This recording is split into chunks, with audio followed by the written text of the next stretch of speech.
Amin. Baik, terima kasih Bapak Andre yang sudah berkenan memimpin doa pada kesempatan malam hari ini. Untuk selanjutnya, kita akan mendengarkan sambutan perwakilan Komplek TK SD Ignatius Selamat Riyadi II serta SMP Ignatius Selamat Riyadi. Kami persilakan kepada Miss Sondang. Terima kasih Ibu Eri. Selamat malam Bapak Ibu serta anak-anakku yang terkasih. Salam sejahtera untuk kita semua. Pertama-tama saya mewakili komplek mohon maaf apabila kegiatan pada hari ini mengganggu kesibukan Bapak Ibu serta anak-anak pada malam hari ini. Semoga Bapak Ibu dan anak-anak semuanya senantiasa dalam keadaan sehat. Yang kami hormati, kebetulan di sini sudah ada Ibu Asvita Marina Hutapea, kemudian nanti yang akan datang Pak Handi, kemudian rekan-rekan guru dan karyawan Kompleks Sekolah Ignatius Selamat Riyadi Bandung, lalu yang terhormat Ibu Wahyuni selaku Kepala TK Ignatius Selamat Riyadi II, serta jajarannya, dan Ibu Wati Karwati selaku Kepala SD Ignatius Selamat Riyadi II, beserta rekan-rekan semuanya, dan juga teman-teman dari SMP, guru-guru dan karyawan, dan yang saya hormati segenap orang tua dan juga wali peserta didik TK, SD, dan SMP Ignatius Selamat Riyadi, serta anak-anak yang Ibu banggakan dari TK, SD, dan SMP. Terima kasih boleh berkenan hadir di dalam webinar dan sosialisasi program pengembangan bahasa Inggris. Dan juga terutama kami mengucapkan terima kasih kepada Bu Asvita Marina Hutapea dan Pak Handi, di mana di sela kesibukannya boleh atau berkenan untuk berbagi inspirasi mengenai pentingnya bahasa Inggris di masa yang akan datang. Bapak Ibu yang saya hormati serta anak-anakku yang terkasih, tema webinar kita pada malam ini adalah The Importance of English for the Future, yaitu pentingnya bahasa Inggris untuk masa depan. Bapak Ibu dan anak-anak semua mungkin sama, pernah merasakan takut atau grogi apabila berbicara dalam bahasa Inggris. Kadang-kadang seketika kita merasa gugup, lalu tangan berkeringat, bahkan kita merasa kikuk pada saat memulai untuk bercakap dalam bahasa Inggris. Dan pada akhirnya daripada takut salah, akhirnya kita memilih untuk berdiam. Kita mau berbicara dalam bahasa Inggris. Padahal sebetulnya dalam hati ingin sekali kita itu bergabung dengan teman-teman yang lain untuk bisa berbicara dalam bahasa Inggris. Tapi apa daya kemampuan bahasa Inggris kita itu kurang lancar. Untuk mengatasi hal tersebut banyak sekali cara dan tips yang bisa kita lakukan. Kalau saya dengar dari anak-anak SMP, ada yang bilang, Miss saya mau belajar bahasa Inggris dengan cara menonton film-film yang berbahasa Inggris atau menyanyikan lagu-lagu yang berbahasa Inggris. Nah, tentu saja kami, para guru, dan tentu saja Bapak Ibu, pasti sangat berharap bahwa anak-anak kita itu mulai dari TK, SD, dan SMP itu makin hari makin mampu dan mau untuk berbicara bahasa Inggris, baik itu di lingkungan sekolah maupun di luar sekolah. Nah, kami bersama-sama ingin menggali dan mengembangkan potensi anak-anak dalam berbahasa Inggris. Untuk itu, Bapak Ibu semuanya dan anak-anakku yang terkasih, kami sekolah TK, SD, Ignatius Selamat Riyadi II dan SMP Ignatius Selamat Riyadi Bandung akan mengadakan suatu program pengembangan bahasa Inggris di tahun ajaran yang akan datang, tahun 2022 atau tahun 2023, yaitu program Teach with Oxford. Nah, di sini kami memohon dukungan dari Bapak Ibu semuanya supaya program ini boleh berjalan sesuai dengan yang kita harapkan. Untuk itu, Bapak Ibu dan anak semuanya, nanti kita sama-sama akan menyimak webinar dari Ibu Asvita Marina Hutapea dan juga sosialisasi program pengembangan bahasa Inggris yaitu Teach with Oxford dari Pak Handi. Demikian Bu Eri, terima kasih, Tuhan memberkati. Amin. Baik, terima kasih Miss Sondang yang sudah memberikan sambutan. Untuk acara selanjutnya, kita akan menyimak tentang pemaparan webinar dari Ibu Ospita Mariana Hutapea. tentang the importance of English for the future. Mungkin sebelum ke Ibu Ospita Mariana Hutapea, ada beberapa tentang pengalaman beliau dari pendidikan sampai pengalaman. Pendidikan Ibu Ospita Mariana Hutapea, yaitu beliau sebagai Magister Psikologi di Universitas Kristen Maranatha. Beliau juga berpengalaman dari 2013 sampai sekarang, yaitu adalah pendiri, direktur, dan psikolog Semarai Daya Psikologi.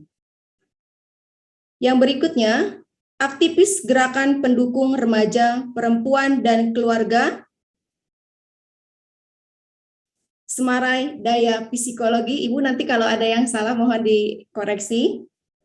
Lalu berikutnya, pendiri dan aktivis pelayanan sosial komunitas anonim. Dari 2019 sampai sekarang, beliau bekerja di, bukan bekerja mungkin ya, pendiri ya Bu ya. Oke, psikolog Panti Asuhan Rumah Pengharapan Baru Lembang, yang di Lembang ya Bu ya. Berikutnya, dari 2020 sampai 2021, Associate Fasilitator Ganesha Kalpataru Satya. 2021 sampai sekarang, Associate Psikolog Yayasan Kasih Anak Kanker Indonesia. Mungkin itu adalah dari pendidikan sampai pengalaman dari Ibu Ospita Mariana Hutapea. Kami persilahkan untuk waktunya kepada Ibu. Terima kasih. Terima kasih Ibu Eri atau Miss Eri. Ya, terima kasih buat waktu yang diberikan dan semangat pagi buat semuanya. Walaupun saya tahu ini sudah sore, sudah malam ya bahkan ya. Pagi ya. Karena hari ini saya nggak tahu kalau di Sarijadi lagi hujan Bapak Ibu. Nggak tahu kalau di tempat Bapak Ibu di sana bagaimana ceritanya ya. Tapi yang pasti di sini dingin dan lumayan bikin ngantuk. Dan enaknya makan Indomie ya. Oke. Ya, Bapak Ibu terima kasih buat kesempatan untuk saya berbagi tentang satu hal ya yang nanti saya akan sampaikan. Nah, yang tadi disampaikan oleh Ibu Eri itu sebetulnya keterangan terkait dengan part-time job ya atau pekerjaan sampingan saya. Karena peran utama saya adalah saya seorang ibu dari 2 orang putra dan putri dan seorang istri dari 1 suami ya. Kebetulan belum habis-habis gitu sayanya gitu ya. Jadi 1 aja suaminya ya. Oke.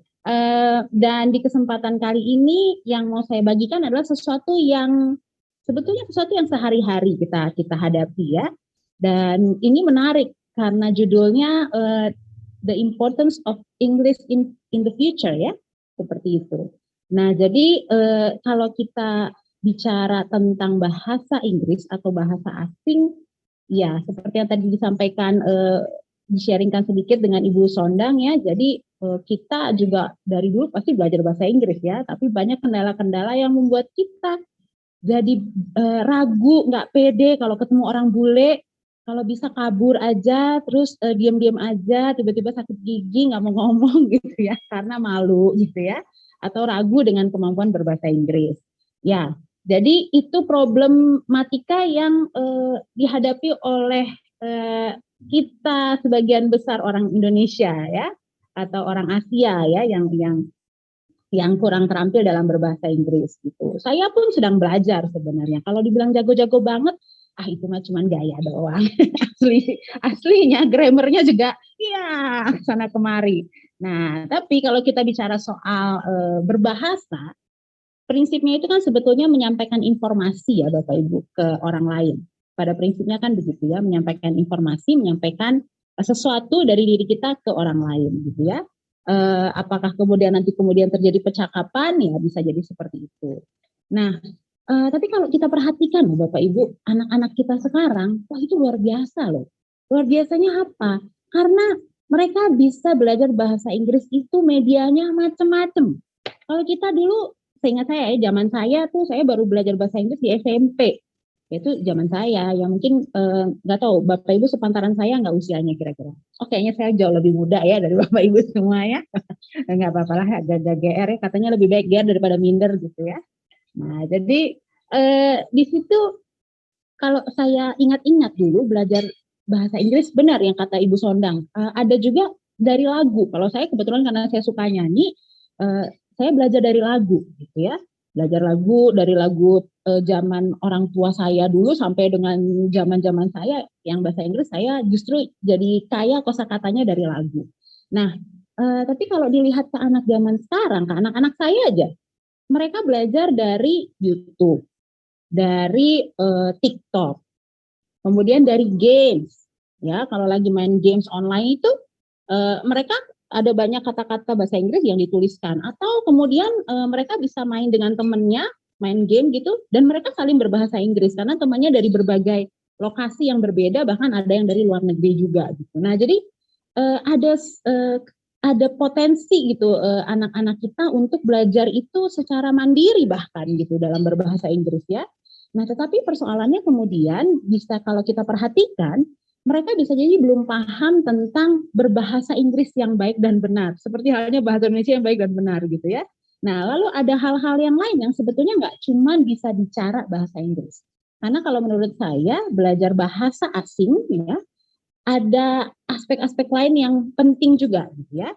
Oke, saya sekarang mau bicara dulu sebelum lebih jauh bicara tentang betapa kenapa penting belajar bahasa Inggris atau bahasa asing.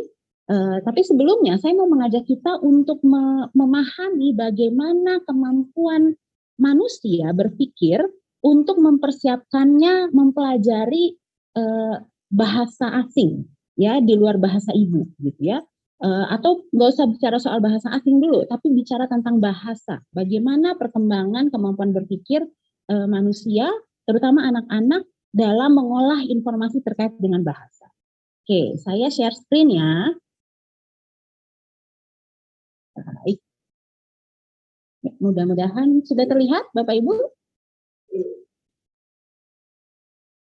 Sudah kelihatan ya? Sudah, Bu. Kalau belum kelihatan mungkin bisa dilambaikan tangannya. Sudah, Bu.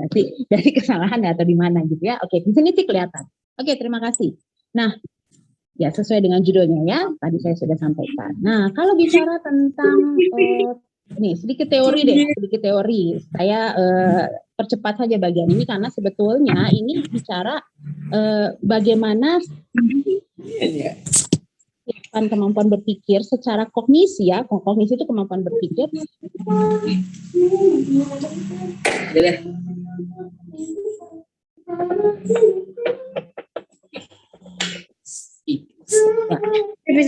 Bisa ngepiun gue. Nah, jadi di sini ada tahapan usia yang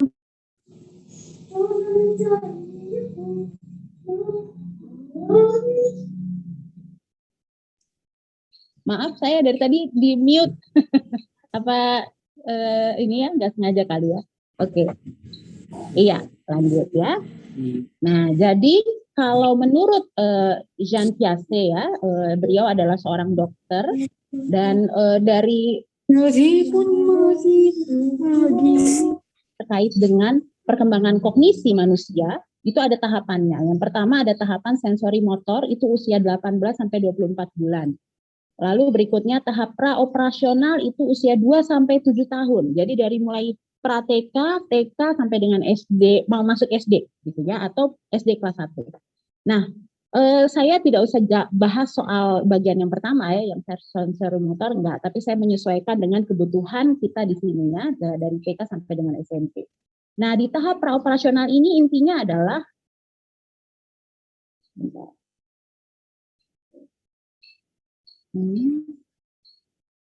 Oke. Mudah-mudahan tidak ada kendala ya. Ini kadang-kadang Zoom sesuatu deh, tapi nggak apa-apa. Ya, lanjut.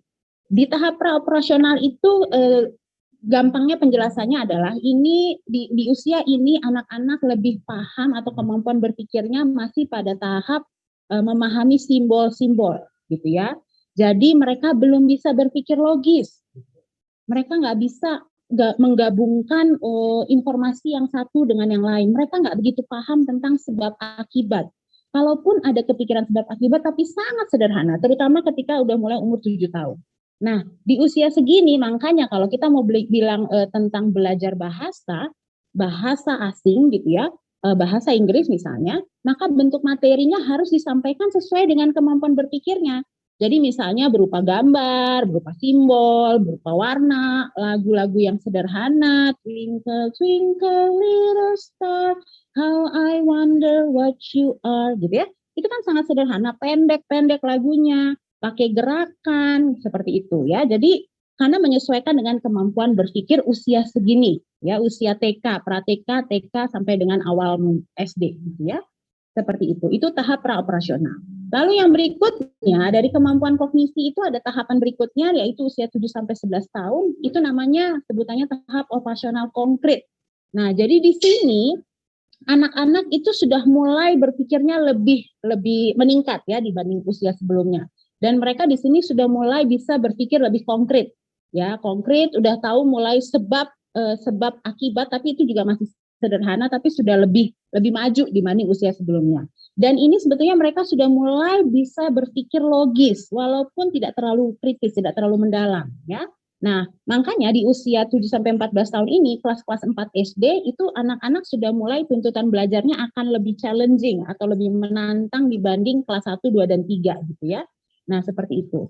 Dan begitu juga kalau dia belajar bahasa, maka di sini materinya sudah lebih beragam gitu ya, sudah lebih ke misalnya ada percakapan sederhana, grammar sederhana sekali ya yang disisipkan dalam percakapan, belajar dari puisi sederhana yang pendek-pendek gitu ya, ada lagu yang mereka juga bisa pelajari gitu ya, ada lagu dan gerak gitu ya, cerita-cerita sederhana yang mereka baca di buku gitu ya, tapi semuanya yang sederhana yang singkat-singkat aja gitu ya.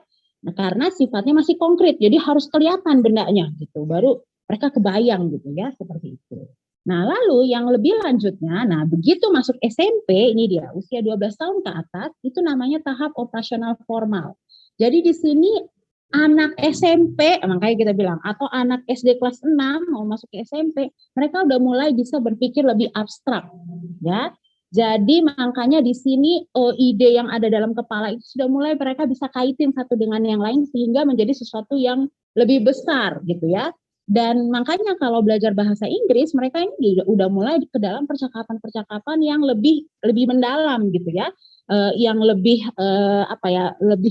lebih terbangun si dialognya gitu. Lalu grammar juga sudah mulai ada dan itu sudah mulai lebih bertahap ke arah yang lebih kompleks sebetulnya, bukan sederhana saja gitu ya. Lalu puisi bahkan puisi ini pun yang mereka pelajari sudah lebih nyastra istilahnya ya, atau lebih kandungan sastranya lebih dalam gitu. Dan lagu-lagu yang mereka nyanyikan pun sudah lebih maknanya mendalam gitu. Di balik kata itu ada nilai rasa tertentu. Nah, udah seperti itu gitu ya. Lalu mereka di usia segini juga belajar bahasa Inggris itu sudah mulai melalui bermain peran drama seperti itu. Udah mulai belajar menulis jurnal karena kayak diari tapi bisa pakai bahasa Inggris gitu.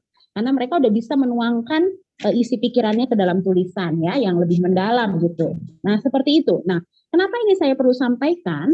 Karena nanti supaya kita juga orang tua menyesuaikan gaya komunikasi dengan anak kita ya, baik entahkah kita mau ngomong dalam bahasa Inggris atau bahasa yang asing, bahasa Indonesia bahkan sekalipun, tapi sesuai dengan tahapan usianya kita menyesuaikan ke sana ya. Nah, lalu kalau kita kaitkan ke dalam berbahasa Inggris gitu ya, kenapa sih ini menjadi penting gitu Bapak Ibu?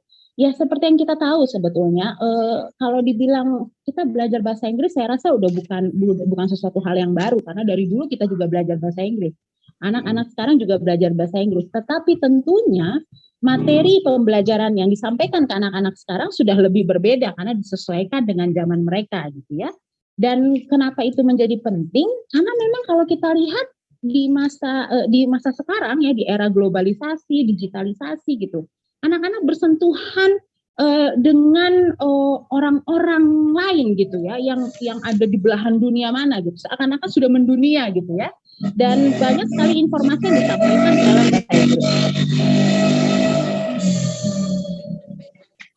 Juga berkaitan dengan pentingnya belajar bahasa Inggris atau bahasa asing secara psikologi ya, dari aspek psikologisnya. Itu saya perlu sampaikan supaya kita tahu, oh ternyata nggak cuman karena di masa depan orang semua harus jago bahasa Inggris. Kalau nggak anak saya ketinggalan gitu. Nggak cuman itu. Tapi ada hal-hal penting lainnya ya. Yang pertama yang mau saya sampaikan adalah begini. Kenapa belajar bahasa itu penting gitu ya? Karena belajar bahasa asing itu sebetulnya dapat mengembangkan kemampuan berpikir anak. Ya, kalau tadi saya bahas tentang perkembangan kognisi. Nah, kognisi itu juga bicara kemampuan berpikir ya. Nah, karena begini Bapak Ibu, semakin bertambah banyak pengetahuan yang anak miliki dan wawasan yang dia miliki, maka sebetulnya kemampuan berpikirnya lebih meningkat, ya, lebih meningkat gitu. Bahkan kalau dari misalnya ada tes psikologi ya, tes psikologi atau psikotes gitu ya, berkaitan dengan tes IQ misalnya. Itu item-item pertanyaan yang ditanyakan biasa dari tes IQ itu berkaitan dengan pengetahuan dan wawasan. Nah, artinya kalau pengetahuannya terbatas, maka IQ-nya bisa kita bayangkan juga bisa jadi nggak terlalu tinggi. Tetapi kalau pengetahuannya beragam, kaya, wawasan juga, maka si IQ itu pun akan terhitung lebih tinggi gitu ya. Dan itu kenapa menarik itu sebenarnya belajar bahasa gitu. Dan ketika kita belajar bahasa Inggris misalnya, belajar bahasa Inggris itu sebenarnya kita nggak cuma belajar tentang kosakata, tentang kalimat, tentang frase-frase atau perumpamaan dan sebagainya, nggak cuma itu. Tapi kita juga belajar budayanya. Budaya Inggris atau Inggris itu ada Inggris American English, ada Inggris dan sebagainya gitu ya, ada Canadian English dan sebagainya gitu. Nah, jadi itu aja udah jadi wawasan buat si anak gitu ya, apalagi kalau dia udah SMP itu wah udah mulai deh asik tuh kalau udah tahu begitu ya. Nah, jadi yaitu mengembangkan kemampuan berpikir anak, itu yang pertama. Lalu yang kedua, belajar bahasa Inggris itu bisa menyeimbangkan fungsi otak sebelah kanan dan kiri. Kenapa bisa begitu? Ya, saya tunjukin gambar ya. Mari kita simak bersama-sama. Oke. Di sini ada saya kasih gambar belahan otak kanan dan kiri, ya. Otak itu ada depan dan belakang, tapi saya bahasnya kanan dan kiri aja ya, seperti itu. Nah, kalau kita bicara otak sebelah kiri, nah di situ kita bisa lihat itu lebih bicara untuk terkait dengan belajar ya, belajar yang ada hubungannya dengan bahasa, ada angka, matematika ya, ada analisa, logika berpikir, keurutan ya, hitungan seperti itu. Sesuatu yang detail gitu, yang harus dicermati. Nah, itu di otak sebelah kiri. Jadi memang kebayang ya, untuk akademis itu yang lebih kita pakai itu otak sebelah kiri. Sedangkan otak sebelah kanan itu bicara tentang kreativitas, konseptual, seni, atau musik, gambar, dimensi, emosi, imajinasi ya. Makanya di situ dibikin lebih berwarna. Karena memang bicara otak sebelah kanan itu dia lebih fleksibel. Kesannya gitu. Kalau yang kiri itu bentuknya garis-garis, kotak-kotak yang jelas ya, yang kaku, tapi kalau yang kanan dia lebih gelombang gitu ya, lebih luwes gitu. Nah, sesuatu yang lebih fleksibel gitu. Nah, kenapa saya katakan belajar bahasa bisa menyeimbangkan otak kanan dan kiri? Karena begini Bapak Ibu. Kita fokuskan ke bicara bahasa gitu ya. Nah, ketika kita belajar bahasa, dalam bahasa Inggris saja misalnya. Bahasa Inggris itu dipelajarinya kan nggak melulu cuman disuruh hafalin kayak rumus kimia hafalin ada unsur-unsur apa aja. Nggak gitu kan. Nggak seperti itu. Ada kosakata yang harus diketahui dan dihafalkan, tetapi itu lebih dimasukkan ke dalam bentuk percakapan kah, ke dalam bentuk permainan, ke dalam lagu, ke dalam puisi-puisi, seperti itulah, ke dalam karya-karya seni. Jadi bisa dilihat bahwa ternyata otak kanannya juga diajak bekerja. Nah, itu kenapa kalau kita belajar bahasa bersamaan dengan itu sebetulnya kita juga mengelola si otak kanan untuk bisa bekerja sama dengan otak kiri. Makanya dia jadi seimbang. Makanya biasanya kalau kita belajar bahasa itu bikin kita lebih, harusnya ya Bapak Ibu ya, itu bikin kita lebih rileks, nggak stres belajar bahasa ya. Jadi kalau ada belajar bahasa udah gitu stres, sedih, nangis, apa marah-marah, oh hati-hati, berarti ada yang salah dari penyampaiannya ya, atau dari cara belajarnya, seperti itu ya. Itu yang kedua. Lalu yang ketiga, poin pentingnya adalah belajar bahasa asing itu dapat meningkatkan keterampilan menyampaikan informasi atau mengomunikasikan tentang banyak hal yang diketahui atau dipikirkan. Ya, misalnya dia menyampaikan informasi tentang seperti misalnya orang presentasi, Bapak Ibu, tapi pakai bahasa Inggris. Ya, dia kan menyampaikan sesuatu dari apa yang dia presentasikan. Atau nggak usah itu, dia menyampaikan informasi, misalnya ada bule nanya, aku harus pergi ke arah mana? Oh, kamu harus, you have to go to the right and then to the left and then you meet other people there and you ask them. Nah, gitu ya, misalnya apa gitu. Jadi dia menyampaikan informasi sesuatu, informasi apapun yang dia ketahui secara kognisi, ya, seperti itu. Ya, dari kemampuan berbahasa asing itu juga membantu, atau bahasa Inggris, ya. Lalu yang keempat, nah ini dia.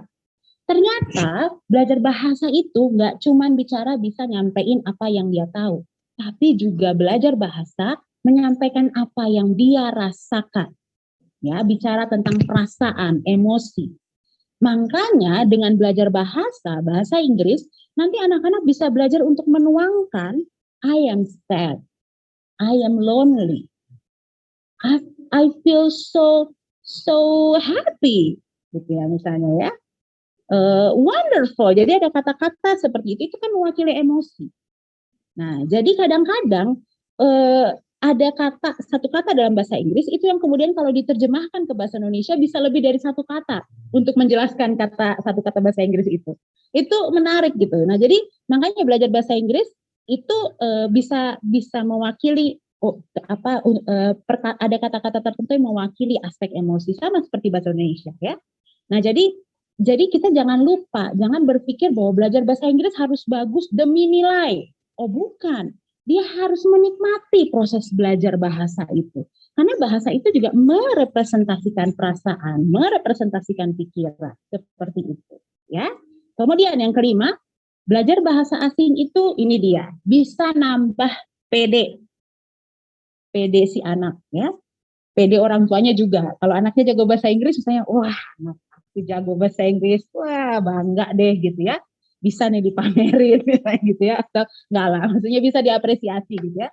Tapi artinya itu menambah kepercayaan diri si anak. Gitu. Karena apa? Jadi saya cerita sedikit ya tentang pengalaman saya terkait anak saya yang nomor 2, perempuan. Dia ikut kelompok balet ya, balerina dia. Nah, di kelompoknya ini karena kebetulan anak saya homeschooling gitu ya, jadi saya temenin dia belajar atau bapaknya bantu dia belajar, tetapi untuk bahasa Inggris karena dia masih kelas 4 SD, kita nggak ada rencana buat masukin dia ke kursus, udah biarin aja lah mengalir gitu ya.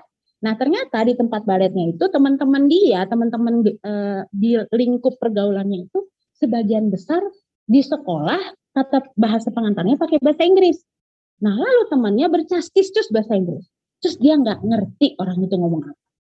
Nah bahkan pernah suatu ketika ada guru kunjungan dari orang Itali kunjungan ke Indonesia, dia balerina, dia ngomong pakai bahasa Inggris, anak saya nggak ngerti. Dia ngasih instruksi tertentu ke anak saya untuk gerakan tertentu, dia nggak ngerti. Pulang-pulang dia nangis sama saya. Terus dia nangis karena apa? Karena dia merasa nggak pede banget gitu. Dia merasa aku nggak ngerti dia ngomong apa, Mami, katanya gitu kan. Terus oke, ya udah saya tenangkan dia, saya kasih penguatan dan sebagainya ya. Sampai kemudian, tapi kami masih belum berencana juga untuk memasukkan dia ke kursus bahasa Inggris. Ternyata di perjalanan ya anak saya ini dengan sendirinya melatih mentalnya untuk kemudian dia belajar bahasa Inggris dari apa? Dari game, dari lagu. Jadi sekarang dia udah jago nyanyi bahasa Inggris gitu ya, lagu-lagu zaman sekarang gitu, dengan pelafalan yang jelas. Walaupun ada beberapa yang dia kurang ngerti, tetapi itu nambah confidence-nya dia, nambah kepercayaan diri dia. Dia udah bisa ngobrol sama teman-temannya yang lain dalam bahasa Inggris gitu ya, yang dia belajar sendiri. Nah, walaupun memang itu masih harus dilatih karena masih belajar sendiri, tapi artinya ketika kepercayaan diri itu muncul, ya bisa jadi karena memang dalam berinteraksi dengan orang lain jadi lebih mudah kalau kita bisa kuasai bahasa Inggris kan begitu. ya, lebih mudah gitu. Berhadapan dengan orang dengan latar belakang bangsa apapun jadi bisa gitu, karena bahasa Inggris itu biasanya jadi bahasa internasional gitu ya, seperti itu. Nah, itu menambah kepercayaan diri anak gitu ya. Kemudian yang terakhir adalah belajar bahasa asing atau bahasa Inggris dapat mendukung kegiatan belajar atau bekerja, terutama di era digital seperti saat ini. Ya, karena apa? Karena di era digital ini ya kita tahulah semua informasi dari menggunakan bahasa Inggris. Zoom yang kita pakai ini pun bahasa-bahasa yang muncul itu kan pakai bahasa Inggris. Ya, anak mau tidak mau harus tahu, karena apalagi kalau mereka pada waktu kemarin-kemarin masih belajar juga via online gitu ya. Jadi mereka ngerti gitu. Nah, untuk bisa mengerjakan banyak tugas. Nah, jadi banyak manfaat yang bisa kita peroleh ketika kita bisa berbahasa Inggris ya. Nah, lalu bagian akhirnya adalah bagaimana peran orang tua untuk mendukung kegiatan belajar bahasa Inggris anak gitu ya. Nah, yang pertama adalah gini. Orang tua memberikan dukungan semangat ya, dan kalau memungkinkan ya, kalau memungkinkan tidak dipaksakan, kasih fasilitas kepada anak ya. Nah, tetapi kalau bicara soal dukungan semangat itu contohnya gini. Saya ingat dulu, saya perhatikan bahwa ternyata yang membuat kita nggak percaya diri untuk ngomong dalam bahasa Inggris adalah ketika kita ngomong bahasa Inggris terus kedengarannya nggak pas dengan pelafalan Inggrisnya atau salah ngomongnya. Terus orang pada ngetawain. Itu kan berpengaruh kan, itu namanya bukan kasih semangat. Itu justru menjatuhkan semangat. Akhirnya kita jadi nggak pede, udahlah gue diam aja, nggak usah ngomong deh, udah biarin aja dia yang ngomong, aku nggak usah gitu. Ya jadi seperti itu. Kadang-kadang kita refleks gitu karena jadi Bapak Ibu pengalaman kita yang dulu, kalau misalnya kita punya pengalaman yang buruk terkait belajar bahasa Inggris, putuskan itu sekarang, gunting, jangan dilanjutin ke anak kita gitu ya, kasihan gitu. Biarlah anak-anak dapat sesuatu yang lebih baik ya. Nah, seperti itu. Jadi kasih dukungan semangat. Kemudian juga ketika dia ragu-ragu untuk berkomunikasi, kasih semangat. Ayo deh, nggak apa-apa deh, ngomong aja. Salah, yang penting ngomong deh gitu. Nggak apa-apa gitu. Seperti itu ya. Itu satu yang bisa orang tua lakukan. Lalu yang berikutnya, orang tua dapat turut ikut dalam proses anak belajar bahasa Inggris. Ya. Yang gampangnya, kalau anak-anaknya masih TK, ajak belajar nyanyi lagu-lagu yang gampang. Ya, kayak Baby Shark yang saya tahu itulah ya kurang lebih ya, atau zaman-zaman dulu tuh yang Barney, I love you, you love me, we are happy family. Nah, gitu ya, seperti itu. Nah, jadi ikutin aja lagu-lagu yang ada, ajak anak bernyanyi gitu ya. Atau ketika anak sudah mulai masuk ke usia SD, ya udah ikuti juga perkembangannya. Sejauh mana sih pelajaran bahasa Inggris dia gitu. Tapi yang pasti kalau harapan saya, jangan jadikan pelajaran bahasa Inggris itu untuk mengejar nilai, Bapak Ibu. Tapi kalau saya lebih mengencourage atau memberi support semangat kepada Bapak Ibu adalah jadikan kegiatan belajar bahasa itu sesuatu yang menyenangkan gitu. Sesuatu yang bikin kita semangat, antusias gitu, happy gitu. Harus ke sana arahnya. Jadi kalau sampai anak jadi stres gara-gara nggak bisa-bisa juga bahasa Inggris, jangan sedih, kasih semangat anaknya. Karena apa? Kemampuan masing-masing anak memang berbeda.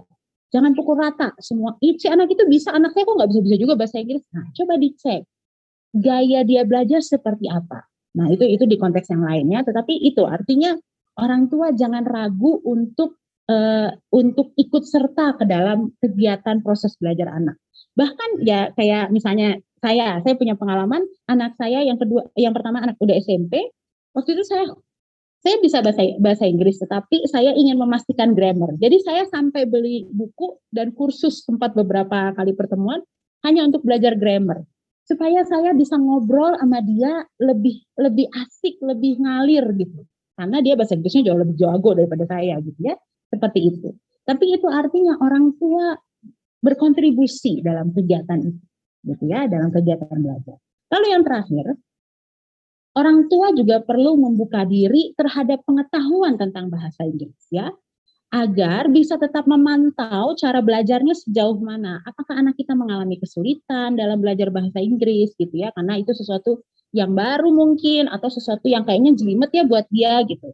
Nah, atau ada hal-hal yang lain. Bahkan materi pelajarannya bagaimana gitu ya. Nah, kadang-kadang anak-anak kita jangan terlalu percaya gitu dengan membiarkan anak misalnya bermain dengan gadget, main games sendiri dengan teman-temannya. Karena kadang-kadang bahasa Inggris yang mereka gunakan tuh bahasa Inggris yang prokem banget. Terus udah gitu juga bahasa Inggris yang belum tentu di secara nilainya itu positif gitu. Jadi hati-hati gitu ya. Kita perlu tahu. Kalau enggak nanti kita malah jadi tersesat, anak kita juga jadi nyasar. Karena ada kata-kata yang kayak kata-kata makian tertentu itu kan nggak tepat ya. Nah, seperti itu gitu. Itu kita harus tahu supaya kita bisa ingatkan anak-anak kita. Nah, lalu yang terakhir kita juga perlu membuka diri untuk tahu perkembangan kemampuan berbahasa Inggris si anak gitu ya. Artinya juga di sini siapa tahu anak kita memang punya bakat di situ, punya potensi kekuatan untuk mempelajari bahasa, nggak cuma bahasa Inggris. Bisa jadi nanti belajar bahasa Mandarin, bahasa yang lain. Nah, jadi artinya orang tua perlu mengobservasi, perlu mengenal anaknya, siapa tahu ada potensi gitu ya. Nah, hal-hal seperti itu. Ya, jadi artinya orang tua memang perlu untuk terlibat aktif di dalam proses dan kegiatan belajar itu ya. Oke, akhirnya Bapak Ibu, belajar bahasa itu adalah sesuatu yang baik kalau menurut saya. Kenapa begitu? Karena melalui belajar bahasa Inggris, bahkan ya belajar bahasa Inggris itu kita bisa kita sendiri ya, kita pribadi bahkan kita bisa tahu banyak hal gitu ya, kita bisa tahu banyak informasi yang lebih up to date gitu, itu bisa gitu ya. Bahkan kita bisa menyampaikan hal-hal yang benar melalui bahasa Inggris. Tetapi kalaupun kita nggak bisa bahasa Inggris, kita sebagai orang tua, saya punya hambatan, saya udah lama nggak ngomong bahasa Inggris, saya dulu juga nggak pintar bahasa Inggris, gimana dong? Tapi tetap artinya kasih anak kesempatan untuk mempelajari bahasa asing gitu ya. Karena itu sesuatu, apalagi sesuatu yang baik, yang biarkan kita kasih sesuatu yang inspiratif buat anak-anak kita, sesuatu yang membuat mereka menjadi lebih baik gitu ya, seperti itu. Let children feed on the good. Kasih makan anak-anak hal-hal yang baik. The excellent, yang terbaik bahkan. The great, yang super hebat. Jadi jangan kasih mereka makanan yang tidak kebutuhan mereka. Misalnya kata-kata yang menjatuhkan atau nilai-nilai yang salah gitu ya, informasi-informasi yang menyesatkan. Jangan biarkan anak-anak mendapatkan itu. Oke, begitu yang saya sharingkan untuk kesempatan kali ini. Terima kasih Bapak Ibu. Bila ada pertanyaan, apakah masih ada waktu untuk tanya jawab, Ibu Eri? Baik, terima kasih kepada Ibu Ospita Marina Hutapea yang sudah membuka cakrawala kita tentang pentingnya berbahasa Inggris atau bahasa asing. Tentunya banyak sekali manfaatnya ternyata ketika kita belajar bahasa Inggris atau bahasa asing, yaitu dapat menambah kepercayaan diri, pede buat kita. Saya juga belum pede, Bu.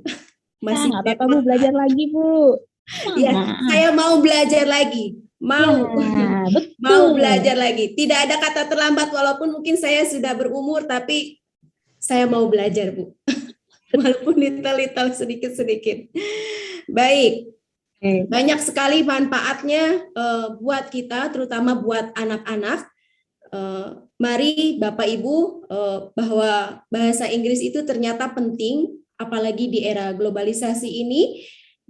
Semakin kesini zamannya ini sudah semakin canggih, maka dari itu dukungan orang tua dalam bahasa Inggris ini adalah sangat penting sekali, terutama nanti sekolah kita akan memiliki program di tahun 2022-2023. Sekolah berharap orang tua nanti banyak yang mau melibatkan anak-anaknya dalam pembelajaran bahasa Inggris ini. Baik, apakah dari Bapak Ibu guru, dari Bapak Ibu orang tua ada yang mau bertanya? Ada yang mau ditanyakan? Satu pertanyaan saja, karena nanti kita akan melanjutkan ke sesi berikutnya. Baik, dari Mama Anita ya? Oke. Iya. Kami persilakan, Mama Anita. Iya. Selamat malam. Selamat malam semua. Selamat malam, Mama Anita. Untuk Ibu Guru, Miss Ospita, ada pertanyaan ini. sekalian sharing juga. Saya itu tuh punya anak umur 4 tahun, perempuan. Dari umur, kayaknya dari kecil, dari umur 2 tahun, dia tuh udah berbahasa Inggris sampai sekarang usia 4 tahun. Jadi akhirnya satu rumah kami terpaksa ngomongnya bahasa Inggris karena dia nggak ngerti. Dia ngerti yang kita ucapkan dalam bahasa Indonesia, tapi dia menjawab pasti dengan bahasa Inggris. Nah, yang saya mau tanyakan, bagaimana ya program ke depannya gitu, Miss, untuk dia, apakah bahasanya itu akan kalah? Jadi saya pikir bahasa Inggrisnya jadi bahasa ibu dia. Masalahnya tuh kalau saya perhatikan dari YouTube, bukan dari YouTube juga, entah dari mana itu bahasanya setiap hari vocabulary-nya tuh bertambah gitu. Saya aja orang tuanya sampai bengong. Untung ada kakaknya yang kelas 6 gitu ngerti bahasa Inggris, jadi akhirnya mereka yang berbincang-bincang. Ya kita mau nggak mau buka juga. Oh iya, ngomong. Akhirnya gitu. Jadi yang mau saya tanyakan, Miss, bagaimana program ke depannya, apakah bahasa ibunya ini supaya jadi combine ya, terutama nanti sekolah tuh, jadi bingung juga tuh sekolahnya gimana itu. Makasih, Miss. Saya langsung jawab, Ibu Eri. Mangga, silakan. Baik, terima kasih buat pertanyaannya, Ibu Anita. Saya memahami kegalauan itu ya, karena itu suatu kondisi yang memang cukup sering dialami oleh orang tua zaman sekarang, Bu. Karena memang itu anak dari usia dini udah belajar bahasa di luar bahasa ibu. Akhirnya mengalami kebingungan ketika berkomunikasi ya. Nah, kalau saran saya sih sebetulnya begini. Tetap kita mengutamakan bahasa utama yang lebih sering digunakan oleh orang-orang di lingkungan anak itu. Bukan lantas bahasa Inggrisnya nggak kepake, enggak. Tapi supaya anak juga belajar membedakan situasi. Anaknya sekarang udah 4 tahun ya, Bu ya? Betul ya, 4 tahun. Nah, jadi secara bertahap sebetulnya tetap harus kembali lagi ke bahasa Indonesia kalau memang bahasa itu yang lebih sering digunakan di sekitar dia, gitu ya, orang-orang di sekitar dia. Apalagi nanti dia sekolahnya, di sekolah TK-nya juga di TK yang berbahasa Indonesia, kan begitu ya? Ya. Nah, di sekolah juga pakai bahasa Indonesia. Nah, artinya dia perlu bertahap diajarin, kayak misalnya kamu mau minum susu? Yes, I want to drink. Oke, ya, aku mau minum. Kita ulang omongan itu ke dia. Nah, gitu ya. Nah, terus bertahap kita sering begitu dan bertahap kita sampaikan. Nah, bahasa Indonesianya apa, Dek? Misalnya gitu. Kita minta dia ngomong. Ketika dia ngomong pakai bahasa Inggris, that's green, misalnya gitu. Ya, bahasa Indonesianya apa, Dek? Hijau. Akhirnya dia ngomong. Nah, kenapa itu menjadi perlu? Supaya nanti dia tidak mengalami kesulitan ketika bersosialisasi di tengah lingkungan sosial. Karena bisa jadi teman-temannya kan nggak yang fasih bahasa Inggris banget misalnya gitu ya. Ya, tetapi dia jadi kesulitan. Padahal kan harus kembali lagi ke esensi berbahasa itu, intinya adalah bisa menyampaikan informasi dan menjalin komunikasi, kan begitu. Jadi harus balik lagi ke sana, Bu. Memang harus sabar lagi. Jadi nggak apa-apa, bagus kok tadi ya orang-orang rumah jadi ikut belajar lagi bahasa Inggris. Tetapi sekarang kembalikan lagi.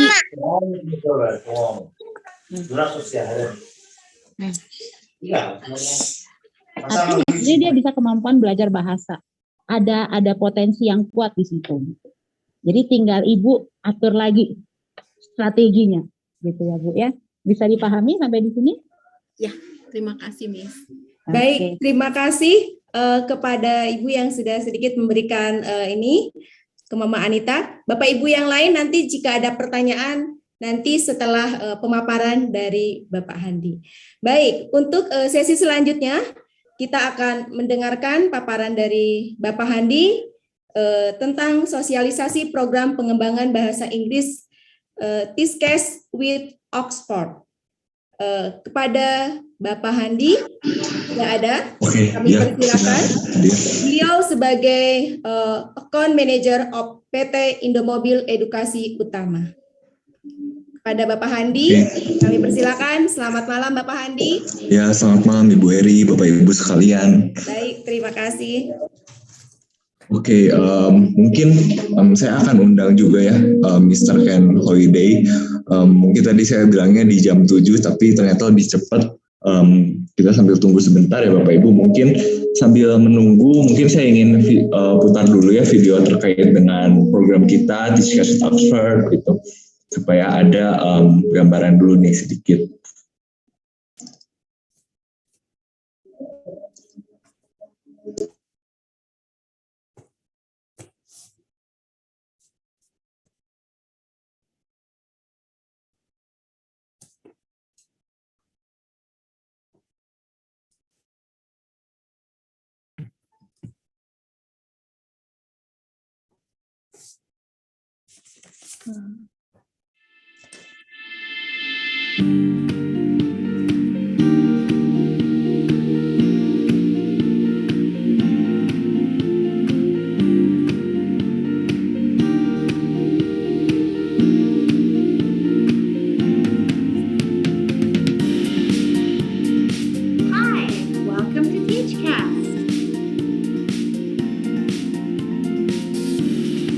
Indonesia is currently at a crossroads. Over the next 20 years, Indonesia will transform into a true global economy. Global investors are coming to Indonesia, and the need for English has never been greater here. Those who are able to communicate in English will participate and benefit from this opportunity. With globalization already happening, Indonesian needs of English proficiency is crucial for their success. Meanwhile, the English learning method we find in Indonesia is very grammar-centric, which leads students into fear of making grammar mistakes so that they avoid conversation. Anyone else want to introduce themselves?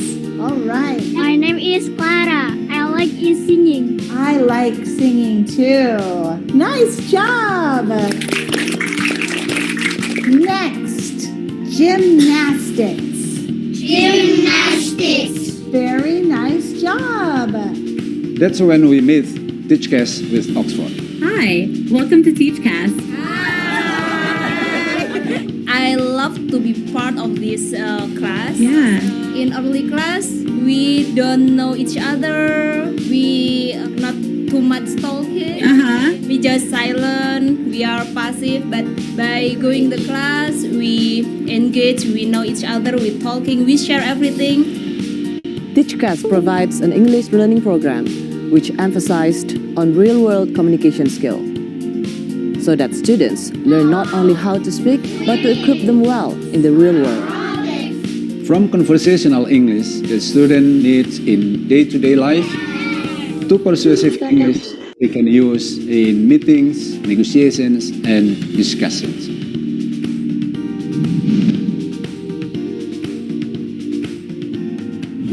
Oxford University Press, which is a department of the University of Oxford, is delighted to partner with Teachcast in bringing a truly unique English learning experience to students across the world in the form of our Teachcast with Oxford English Learning Solution.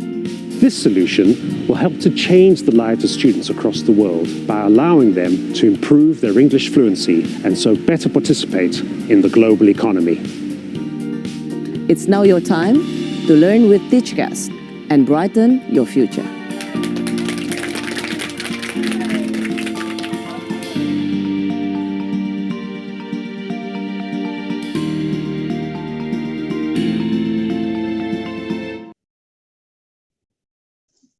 Oke, jadi kurang lebih itu adalah video introduction dari program kita Teachcast at Oxford, Bapak Ibu. Jadi sambil menunggu Mr. Ken, mungkin saya akan sedikit perkenalan dulu ya. Nama saya Andi dan saya ini selaku account manager dari Teachcast at Oxford. Itu Bapak Ibu. Jadi salam kenal buat semuanya. Apa kabar nih Bapak Ibu? Semoga dalam keadaan yang sehat-sehat semua ya. Gitu. Dan kemudian mungkin sambil menunggu saya akan share screen lagi.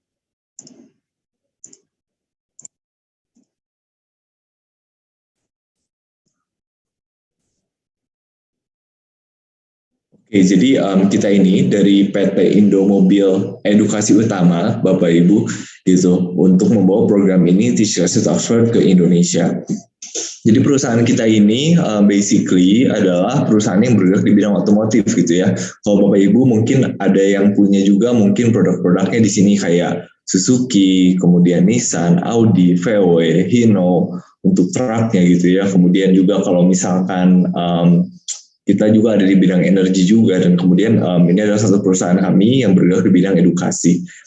Dan kemudian untuk Indomobil Group ini sendiri sebenarnya ini tergabung ke dalam Salim Group ya Bapak Ibu gitu. Kalau misalkan Bapak Ibu misalkan lapar gitu ya, biasanya kan makan Indomie gitu. Nah itu adalah perusahaan Indofood. Kemudian juga kalau misalkan pergi ke Indomaret atau Superindo mau belanja gitu, atau misalkan mau bangun rumah nih perlu semen, belinya di Indosemen gitu. Jadi grup bisnis kita ini terintegrasi satu sama lain.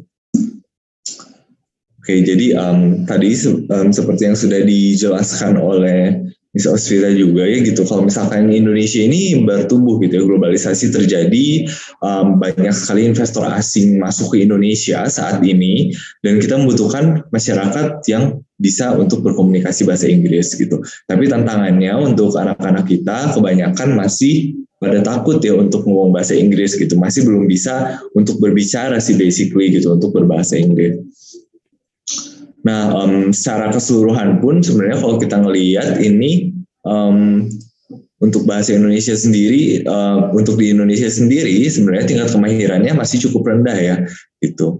Tapi peluangnya banyak banget nih, kayak misalkan punya kesempatan untuk beasiswa kuliah di luar negeri, kemudian juga kalau misalkan kita punya skill bahasa Inggris bisa meningkatkan pendapatan kita 30-50% lebih tinggi.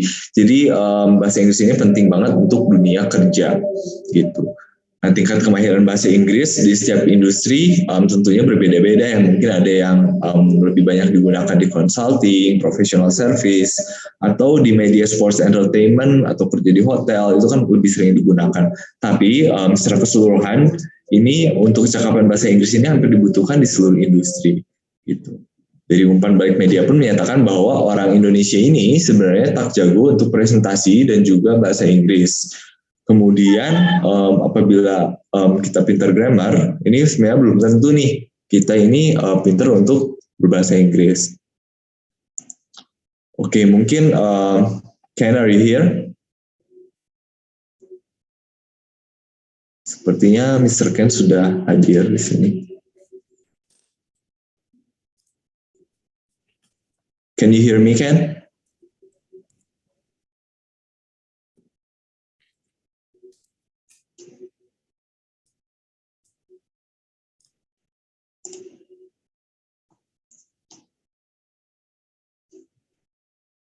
Oke, sambil menunggu jawaban dari Mr. Ken, saya lanjutkan kembali. Kemudian pinter grammar belum tentu lancar juga nih bagi kita untuk berbahasa Inggris ya, Bapak Ibu. Nah, ini ada beberapa kesulitan yang biasanya kita hadapi kalau misalkan kita berbahasa Inggris. Biasanya ini kita kurang pede, kurang pengetahuan, kurang motivasi gitu ya. Dan kemudian kalau dari faktor eksternal, biasanya kita nggak ada lingkungan nih yang dapat berbahasa Inggris, yang dapat kita ajak untuk berbahasa Inggris.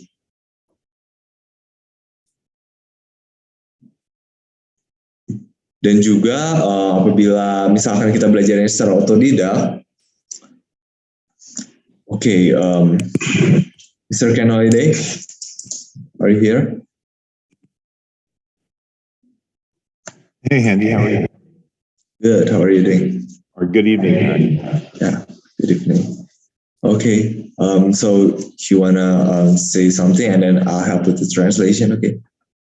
That'd be great. Yeah, thank you. Well, thank you for having me again. My name is Kent Holiday. I'm the founder of TeachCast with Oxford. And I'm happy to join you here today to talk to you about kind of our strategy, what we're trying to accomplish. Ya, jadi Bapak Ibu, perkenalkan nama saya adalah Ken Holiday dan saya adalah founder atau pendiri dari programnya TeachCast with Oxford. Dan saya sangat senang sekali nih hadir di sini untuk menjelaskan kepada Bapak dan Ibu terkait dengan strategi dari program kita. We started the partnership over 15 years ago up in North Asia, up in Korea and Japan and China. Ya. Oke, jadi kita memulai program ini 15 tahun yang lalu gitu ya di Asia, di Jepang, di China, dan juga di Korea. And then we go to Middle East, Saudi Arabia, Turkey, and to South America, and to Brazil and Chile. So we have students all over the world. Ya, dan kemudian kita juga nih ada juga nih daerah Timur Tengah gitu ya, kayak di Saudi, kemudian juga di Chili, kemudian juga ada juga di Turki gitu, dan kita terus ekspansi. And in 2018, we were approached by Indomobile and the Salim Group to bring TeachCast with Oxford to Indonesia.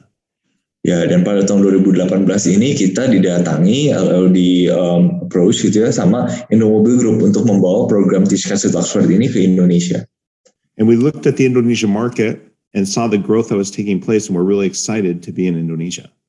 Ya, dan kita melihat bahwa di Indonesia itu saat tahun 2018 itu perkembangannya benar-benar pesat sekali gitu ya untuk pasarnya gitu, pasar globalnya. Jadi kita benar-benar senang sekali untuk bisa masuk ke Indonesia. Indonesia is following a trend that has been taking place in a few countries over the last 20 years. It started in Korea in around 2000. Ya, jadi Indonesia ini saat ini adalah menjadi pasar dari incaran investor asing gitu ya di seluruh dunia. Dan pada awalnya ini bermula pada tahun 2000 di Korea Selatan waktu itu. In 2000, there were many foreign investors investing in Korea because Korea was the fastest growing economy in the world at the time.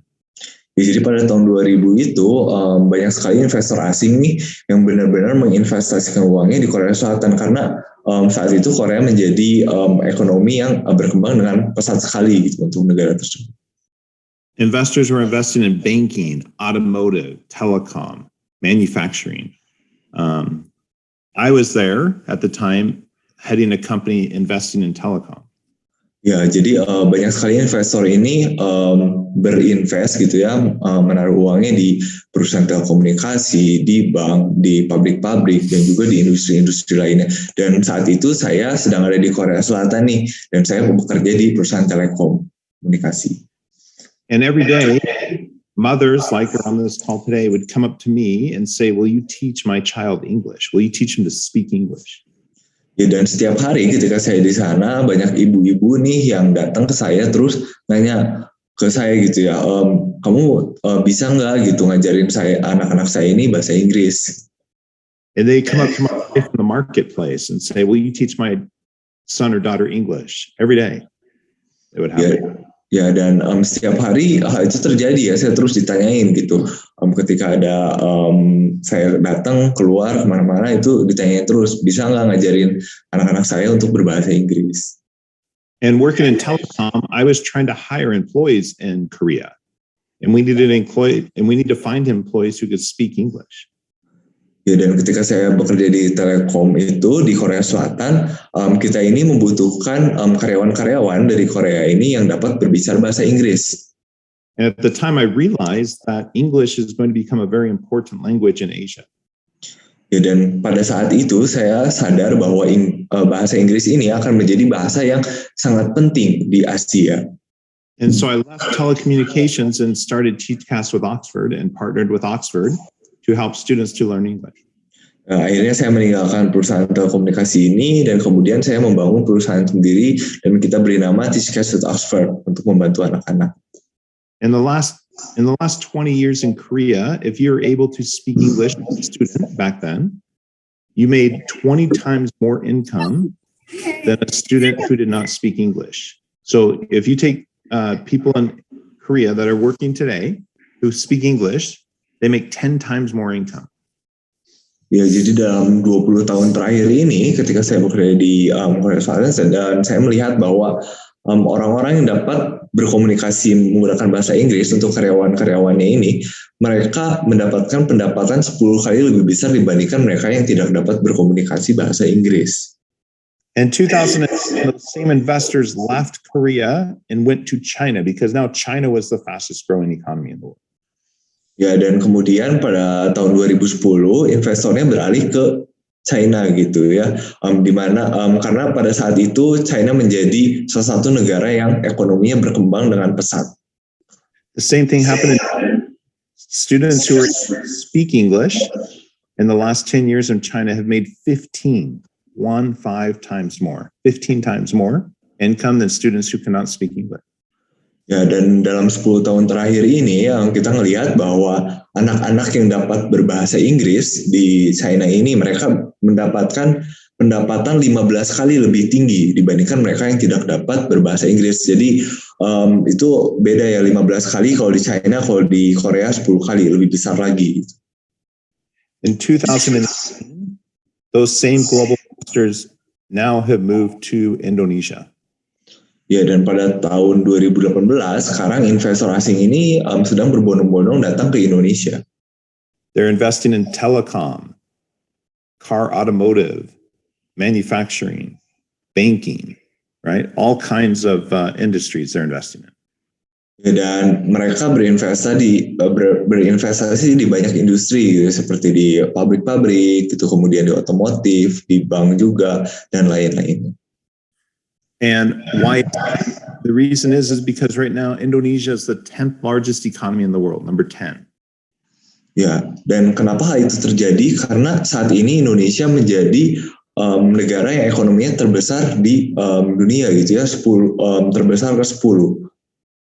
In the next 20 years, Indonesia will be number 4. Ya, dan dalam 20 tahun ke depan Indonesia ini akan menjadi urutan keempat ya, akan ada di urutan keempat. It'll surpass Japan, Germany, Brazil, Russia, and become the 4th largest economy in the world. Ya, dan akan melewati negara-negara seperti Jepang, kemudian Jerman, juga Rusia juga gitu ya, dan akan menjadi negara yang berkembang dengan pesat sekali. And so Indonesia will become a very rich country. There will be a lot of wealth created in Indonesia. Ya, dan Indonesia akan menjadi negara yang sangat kaya sekali dan bakal banyak orang-orang kaya juga nih di Indonesia. And so I believe in Indonesia in the next 10, 20 years, if a child like yours is able to speak English, their income will be 20 times greater than a student who cannot speak English. Ya, dan saya percaya nih 20 tahun ke depan, anak-anak yang dapat berbahasa Inggris di Indonesia ini, mereka bisa mendapatkan pendapatan hingga 20 kali bahkan lebih besar dibandingkan mereka yang tidak dapat berbahasa Inggris. The reason for it is that the starting income wage in Indonesia is very low compared to China and Korea. Ya, hal itu karena sebenarnya UMR yang ada di Indonesia itu jauh lebih rendah gitu ya dibandingkan UMR yang ada di China dan juga di Jepang. And so the incomes will go up at a greater rate. Ya, oleh karena itu nanti pendapatannya bakal naik jauh lebih besar gitu. The other thing in Indonesia, not only will companies who invest in Indonesia need people who speak English, the people who come to Indonesia will want to stay and do travel and tourism. They will want to go to Bali. They will want to go to Raja Ampat. They will want to go to Manado. They will want to go to Padang. They want to go to all these places because Indonesia is such a beautiful country. Ya, dan Indonesia juga bukan tempatnya untuk berinvestasi aja, tapi Indonesia ini negara yang sangat indah gitu ya. Banyak yang pengen datang ke Bali, ke Padang, terus juga main ke Raja Ampat gitu ya. Jadi mereka ini bukan cuma invest doang, tapi main juga gitu. And so there will be a large industry created for travel and tourism for people who can speak English, right? And you'll be able to make a lot of income doing that as well. Ya, dan juga untuk industri selain industri lainnya, tentunya ada industri travel dan juga tourism gitu ya, di mana itu menjadi kesempatan juga nih bagi rakyat Indonesia untuk mendapatkan pendapatan yang besar juga dari itu. And so what's going to happen in the next 20 years in Indonesia is these students who learn to speak English are going to make more income, and they're going to create the middle class of Indonesia.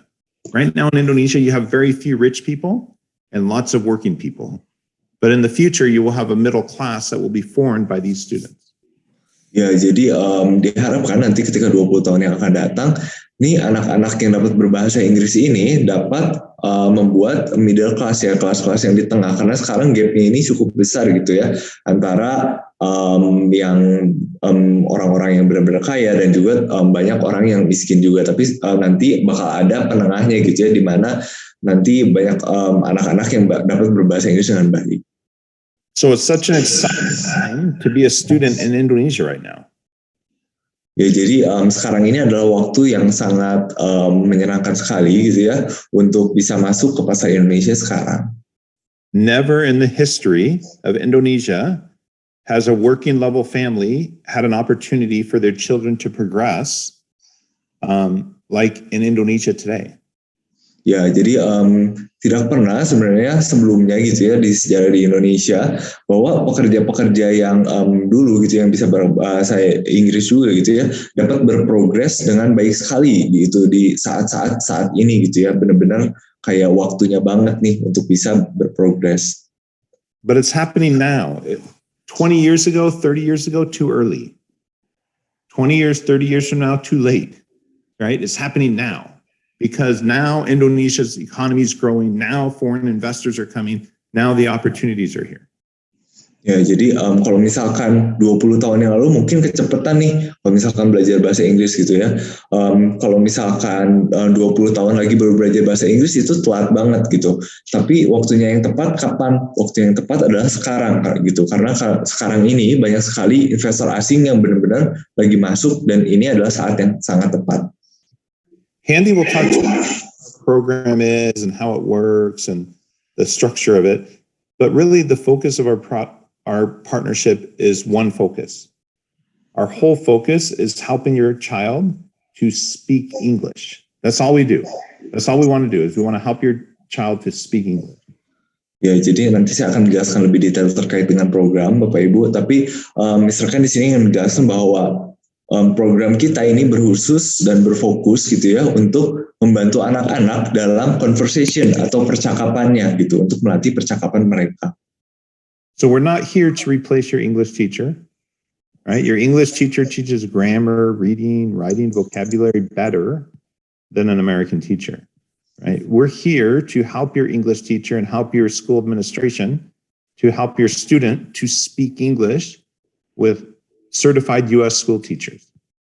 Ya, jadi kita hadir di sini tidak ingin menggantikan guru bahasa Inggris sekolah yang ada, tapi karena guru bahasa Inggris di sekolah tentunya lebih baik nih kalau misalkan ngajarin grammar, menulis, membaca, kemudian juga vocabulary gitu ya, itu mereka lebih baik dibanding guru dari Amerika. Tapi guru Amerika ini kita yang sudah tersertifikasi, mereka ini mengajarkan anak-anak untuk mensupport gitu ya, untuk mensuplemen aja nih supaya mereka belajar percakapannya. So thank you for having me today for your parent meeting. And Handy, I'll turn it over to you to continue on and help them understand the program. Oke, jadi terima kasih kembali Bapak Ibu pada parents meeting ini saya diundang pada kesempatan kali ini dan nanti saya akan jelaskan lebih detail ya terkait dengan program.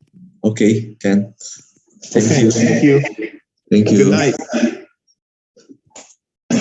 Oke, jadi saya akan kembali lanjutkan ke presentasi tadi ya Bapak Ibu.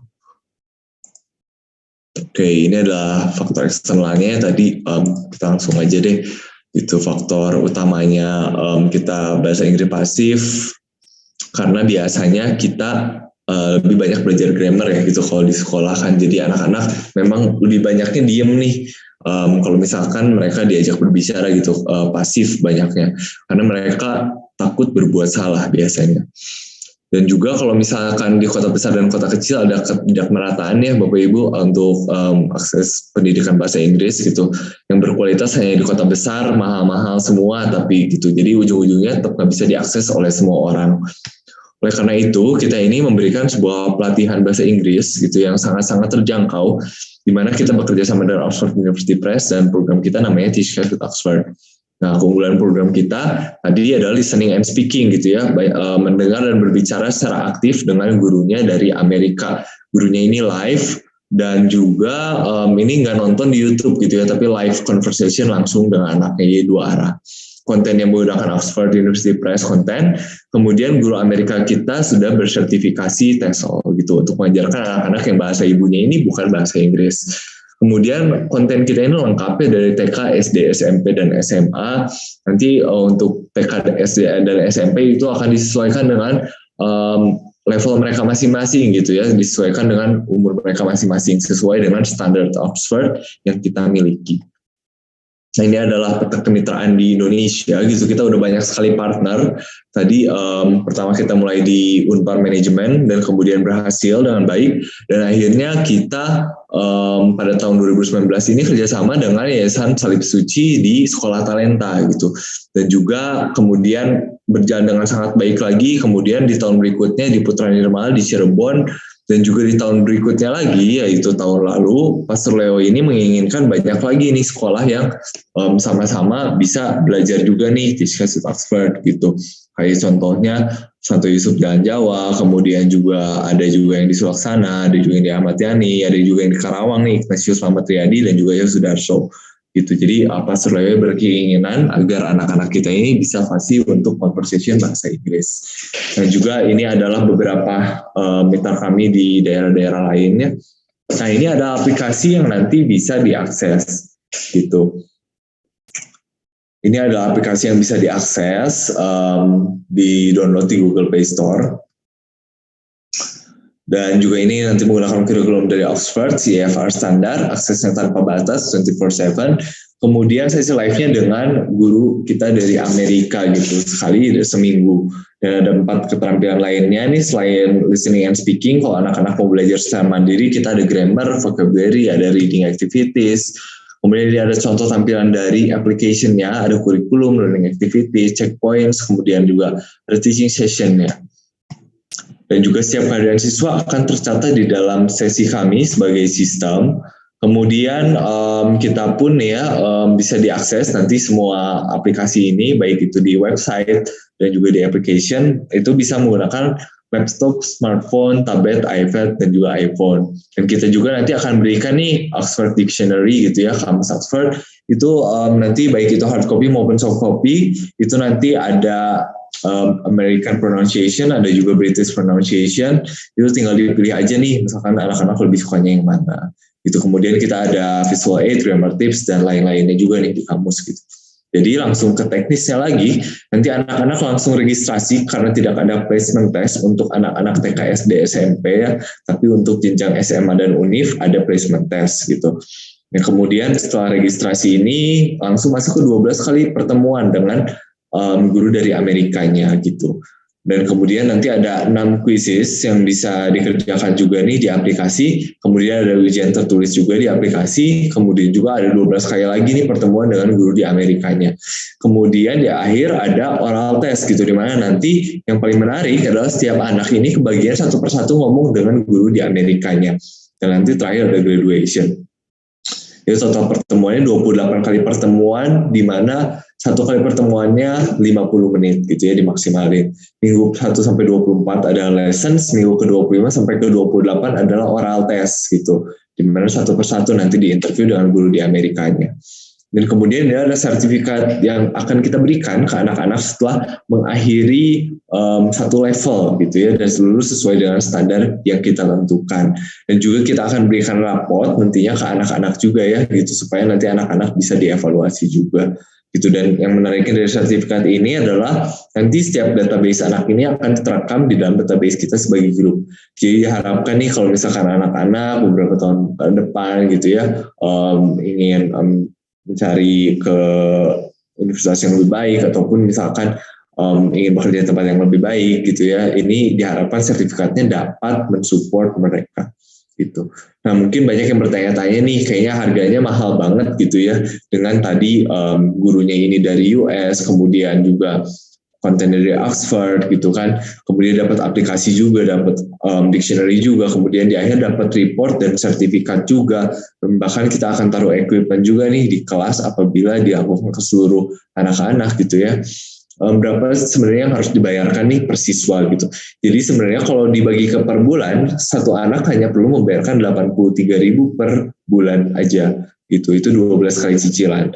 Dan khusus untuk Yayasan Salib Suci ini, memang di 1 tahun ajaran ini harganya yakni satu level adalah Rp1 juta gitu ya. Dimana kalau per siswanya per semester itu Rp500.000 dan ini khusus untuk Yayasan Salib Suci gitu. Nah kalau misalkan harga normalnya berapa sih? Harga normalnya bahkan itu hampir mencapai 100% gitu ya kenaikannya dari harga 1 juta gitu. Dimana harga normal kita ini Harga normal kita ini di harga Rp1.500.000 per tahun ajaran untuk tahun ajaran baru yang akan datang dengan sekolah-sekolah lainnya. Tapi karena kita sudah komitmen dengan Yayasan Felix Suci, kita akan berikan pricing-nya di Rp1.000.000 saja gitu untuk 1 tahun ajaran.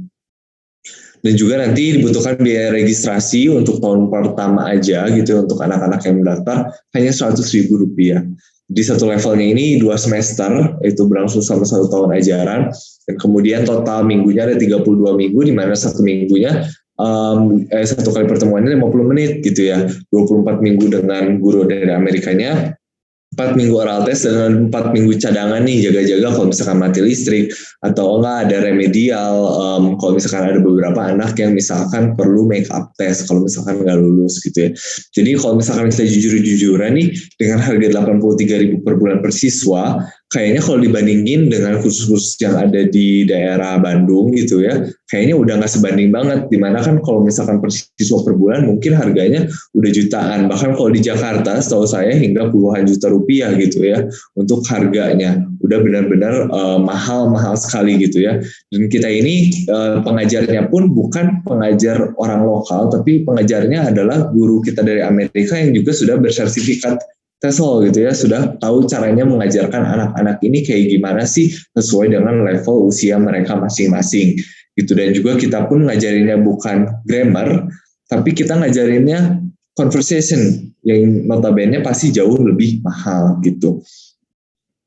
Nah, mungkin sekian Bapak Ibu terkait dengan penjelasan programnya. Mungkin saya akan putar 1 video lagi ya, Bapak Ibu kan mungkin bertanya-tanya juga nih, pembelajarannya kayak gimana sih gitu untuk anak-anak. Nah, ini adalah salah satu videonya, saya akan share screen. Ini di sekolah Talenta ya.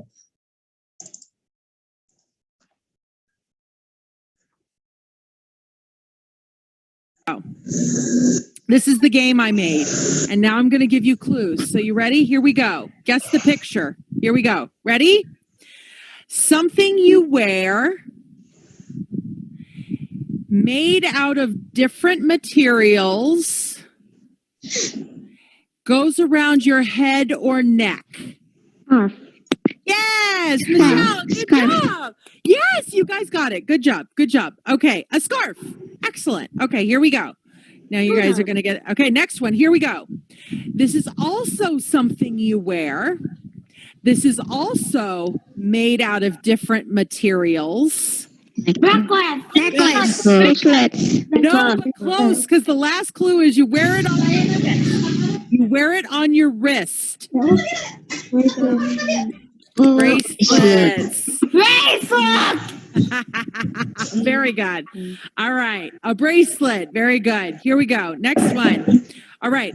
This is something you eat. Something you eat. In the United States, it's given at holidays and birthdays. Chocolate. A box of chocolates. Good deal. Good job. You guys are good. Oke, mungkin sekian penjelasan dari program saya, dan mungkin saya kembalikan lagi ya ke Miss Eri. Baik, terima kasih kepada Pak Handi yang sudah memberikan paparannya dan penjelasannya mengenai TISCAS with Oxford ini. Baik, Bapak Ibu yang terkasih, bagi Bapak Ibu yang mau bertanya terkait mengenai TISCAS ini, kami akan membuka 2 termin. Termin pertama 3 pertanyaan, begitu juga nanti termin kedua 3 pertanyaan. Kami persilahkan bagi Bapak Ibu yang mau bertanya terkait mengenai TISCAS with Oxford ini. Baik, kami persilahkan kepada Bapak Ibu semuanya. Silakan bertanya kepada Bapak Handi.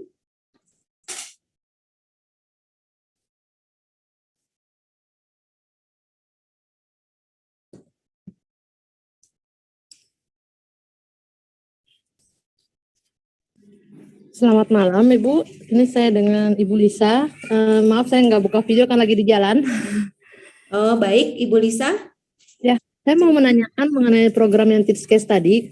Kalau untuk sekelas atau per meeting itu maksimal berapa siswa atau berapa peserta? Terus yang kedua, misalkan anak-anak itu belum mengerti gitu ya, apakah ditranslate ke bahasa Indonesia dulu dari native-nya itu atau gimana gitu? Dan yang ketiga, pertanyaannya tadi mana ya tadi lupa juga. Untuk cicilan itu kan pembayarannya apakah langsung harus per semester atau per tahun atau gimana gitu? Itu dulu deh pertanyaannya. Makasih ya Bu. Baik, terima kasih. Bagaimana Pak? Mau disimpan dulu atau langsung dijawab? Boleh, mungkin saya langsung jawab aja. Langsung jawab aja ya Pak. Nggak lupa. Baik, persilakan Pak Hadi. Oke, jadi thank you untuk pertanyaannya, Miss. Kemudian saya langsung jawab aja untuk satu kelasnya berapa anak sih gitu. Jadi kalau misalkan untuk TK sampai SD kelas 2 ini kita karena kelompoknya masih cukup kecil ya untuk usianya, kita maksimalkan di 15 anak gitu. Tapi nanti kalau misalkan untuk kelas yang udah lumayan besar, kita memang kurang lebih 20-30 anak sesuai dengan kelasnya masing-masing begitu. Karena nanti kita ada individual activity, ada group activity juga gitu. Tapi dengan yang sudah berjalan saat ini gitu ya, dengan sekolah-sekolah yang sudah berjalan seperti di Talenta School sendiri, meskipun itu 20-30 anak, nanti setiap anak tetap kebagian untuk ngomong satu persatu gitu dengan guru dari Amerikanya. Karena nanti di absen juga sih sama guru Amerikanya gitu. Dan kemudian juga ada group activity nih, kayak misalkan yang tadi contoh di video, itu adalah games-nya gitu ya, dimana tadi anak-anak menjawab secara serentak gitu. Itu tadi pilihannya seperti apa. Dan kemudian kalau yang kedua ini, kalau anak nggak ngerti gimana ya, gitu akan ditranslate atau enggak. Nah, dari kita sih memang harapannya nanti akan dibantu ya di sekolah, mungkin ada pendampingnya nih guru bahasa Inggris yang ada di sekolah gitu, itu sebagai PIC. Dan nanti guru bahasa Inggris yang di sekolah ini tetap ngajarin program mereka, tapi untuk program kita ini mungkin mereka akan mendampingi nih untuk membantu anak-anak mungkin yang kurang pede ngomong bahasa Inggris atau enggak misalkan ada yang kurang mengerti gitu. Dan kemudian untuk biayanya, mungkin untuk biayanya sendiri nanti akan diatur kembali dari kebijakan pihak sekolahnya sih, apakah per semester atau bisa per bulan atau memang harus per tahun ajaran gitu. Mungkin udah jelaskah Bu? Baik, terima kasih. Bagi Bapak Ibu yang lain, apakah ada yang itu Bu, ada yang resen. Ada yang resen? Tadi siapa? Oh, silakan. Mama Kalis.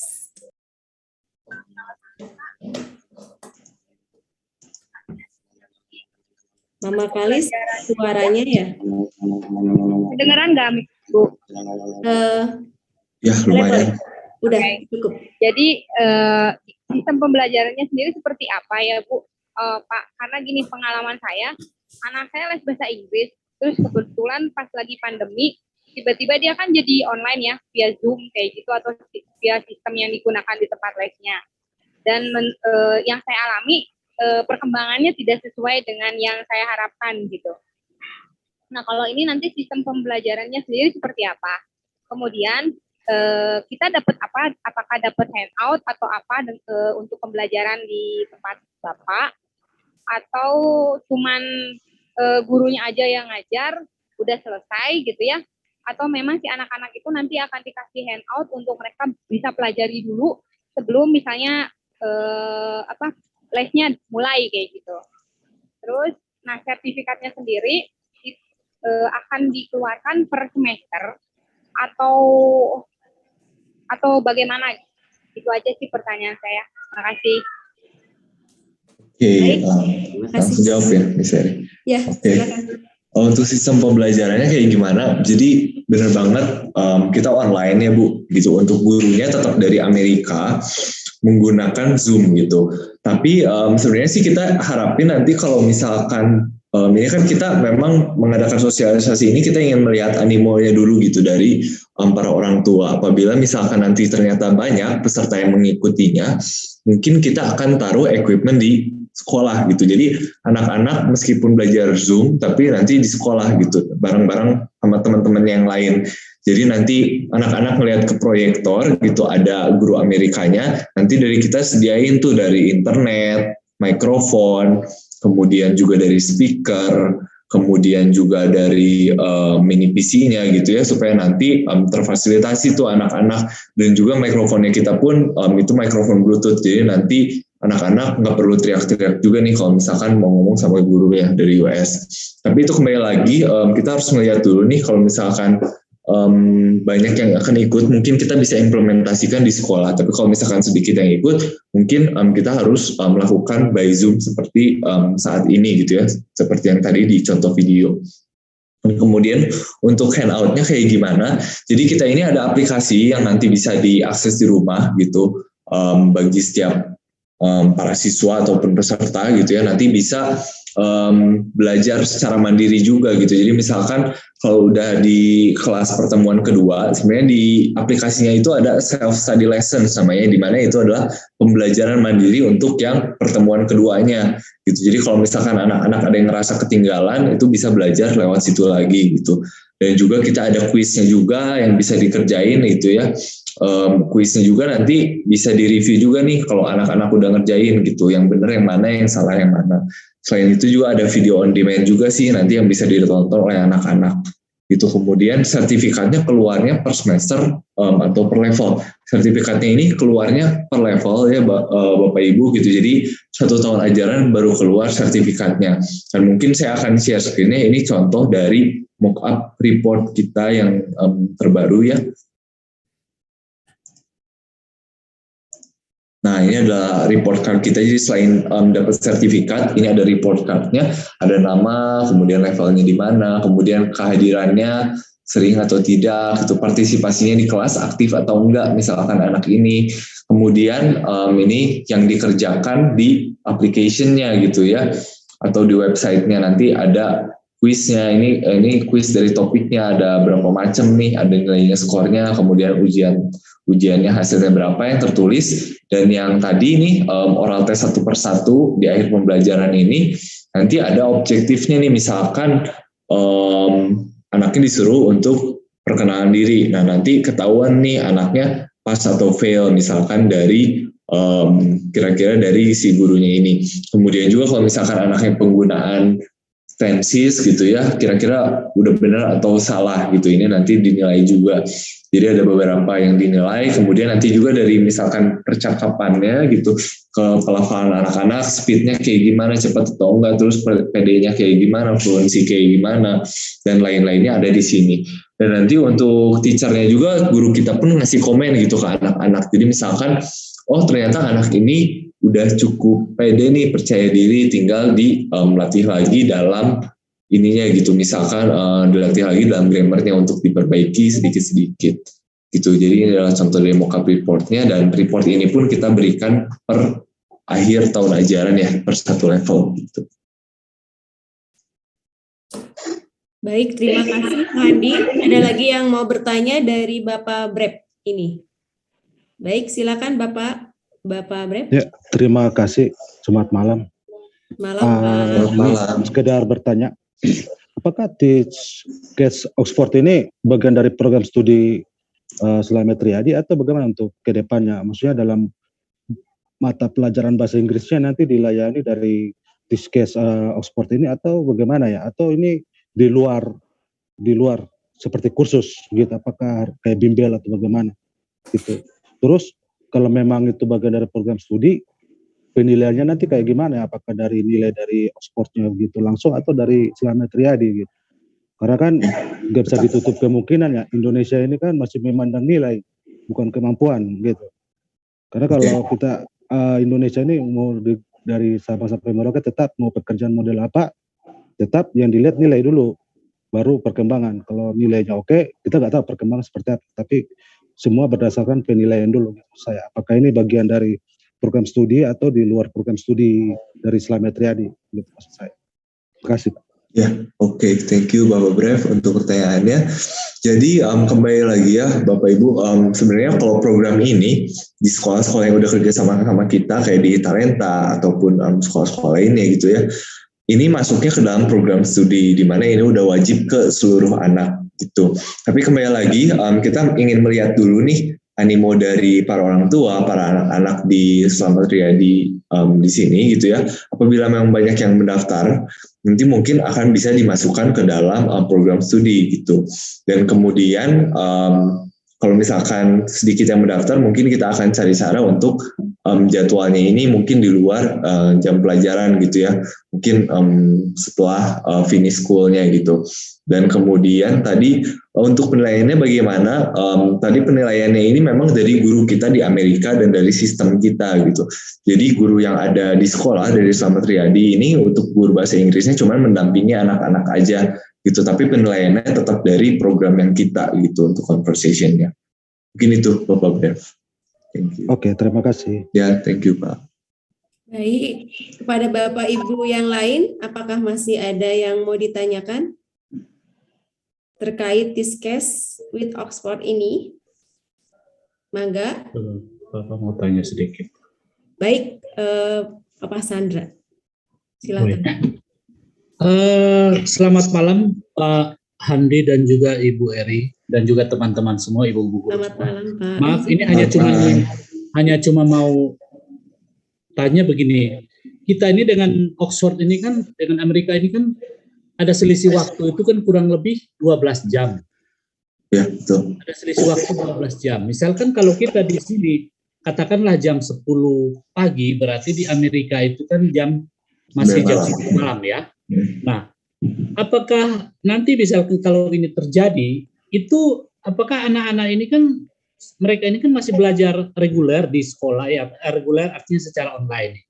Nah, ini apakah harinya ini nanti, seperti tadi memang sudah dijelaskan juga, cuman saya hanya pengen tahu apakah kalau animonya besar itu akan dibuatkan hari tertentu dan juga apakah jamnya itu akan disesuaikan dengan artinya kan dengan kemampuan anak-anak kita, karena anak-anak kita juga kan baru belajar online, jadi mungkin mereka masih tersita waktu dan pikirannya gitu kan. Jadi mungkin ini hanya coba penegasan aja, apakah perbedaan waktu yang 12 jam ini apakah memang jadi kendala atau tidak nih? Mungkin mohon petunjuknya aja Pak. Oke, thank you Bapak Sandra.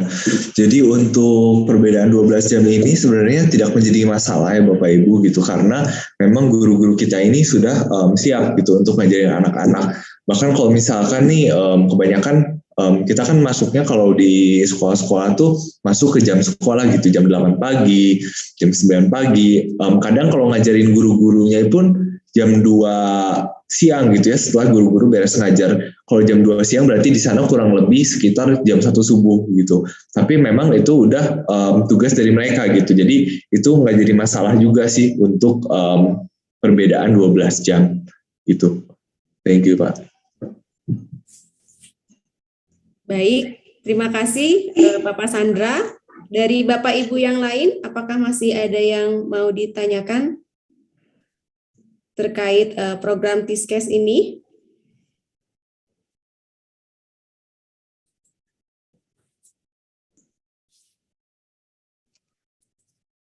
Masih ada? Ayo Bapak Ibu, jangan ragu ditanyakan. Saya Bu Eri, selamat malam. Baik, selamat pilih. Ya. Silakan. Selamat malam semua, selamat malam Pak Handi. Yang saya mau tanyakan tadi Bapak bilang kan kalau peminatnya dari anak-anak itu banyak, berarti belajar itu akan dilakukan di sekolah dengan pendampingan guru bahasa Inggris. Nah sekarang kita ambil misalkan peminatnya itu sedikit, dan ada misal ya, anak saya tetap berminat nih, berarti kan itu dilakukan pembelajaran dari rumah melalui Zoom. Iya, betul. Untuk pendampingannya bagaimana? Sedangkan orang tua sendiri misalnya pemahamannya tentang bahasa Inggris aja juga belum kadang kan ada juga yang nggak ngerti misalnya Pak ya. Bagaimana itu Pak? Untuk pendampingannya kalau dia belajar dari rumah. Terima kasih Pak. Ya. Thank you Bu. Jadi untuk pendampingannya baik itu di rumah maupun di sekolah, sebenarnya dari kita memang biasanya ini tetap didampingi sama guru bahasa Inggrisnya juga gitu ya yang ada di sekolah. Jadi kalau misalkan ada anak-anak yang nggak bales atau diem aja nih gitu atau bahkan off cam, biasanya ini diawasin sama guru-guru bahasa Inggrisnya juga gitu supaya anak-anaknya engage juga di dalam pembelajarannya. Jadi ya sebenarnya memang kita harapin bisa di sekolah gitu ya, tapi kalau misalkan memang tidak cukup waktunya ya mungkin harus kita cari cara nih untuk di luar offline. Tapi memang pada intinya nanti tetap didampingi juga sih sama gurunya, guru bahasa Inggrisnya, dan juga tentunya kita pun akan sesuaiin dengan levelnya ya Bu gitu. Jadi anak-anak nih yang misalkan levelnya masih SD atau TK itu diajarinnya yang gampang-gampang sama guru kita dari Amerikanya. Jadi mungkin lebih banyaknya belajar vocabulary kayak misalnya warna-warna gitu, yellow, green, red dan lain-lain, ataupun games kayak dancing and singing itu ada semua. Tapi tentunya sesuai dengan level anaknya, jadi anaknya nggak merasa kesulitan. Dan juga gurunya juga kita suruh untuk ngomongnya ini nggak cepet-cepet juga gitu untuk anak-anak yang kelas level kecil. Jadi mudah dipahami sih sebenarnya. Thank you Bu. Ya, makasih Pak. Oke, terima kasih Mama Pili. Baik, dari Bapak Ibu yang lain, apakah masih ada?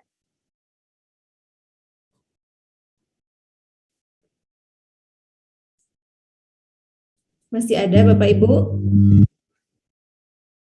Saya Bu, ada Bu. Dengan Mama siapa ya? Mama Satria. Oh, Mama Satria. Baik, Mama Satria. Silakan Mama Satria. Saya mau menanyakan Bu, kalau misalnya programnya jalan Ibu ya, apakah pelajaran bahasa Inggris yang ada di sekolah ditiadakan atau sebagai tambahan saja gitu? Oke, jadi saya langsung jawab mungkin ya Bu ya.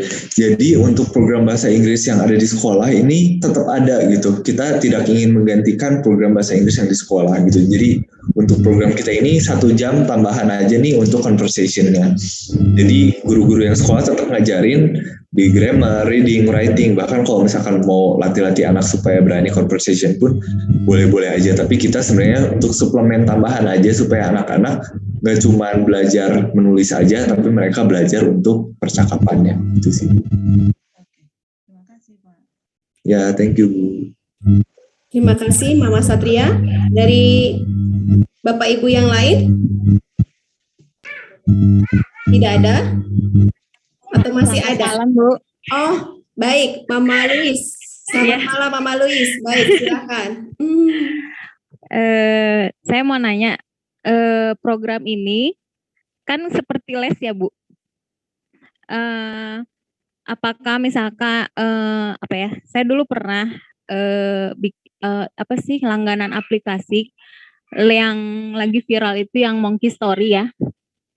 Di situ kan bahasa Inggris, terus saya berminat pengen sih, namanya orang tua anaknya pengen maju ya, pengen pinter bahasa Inggris, makanya saya ikutan langganan itu.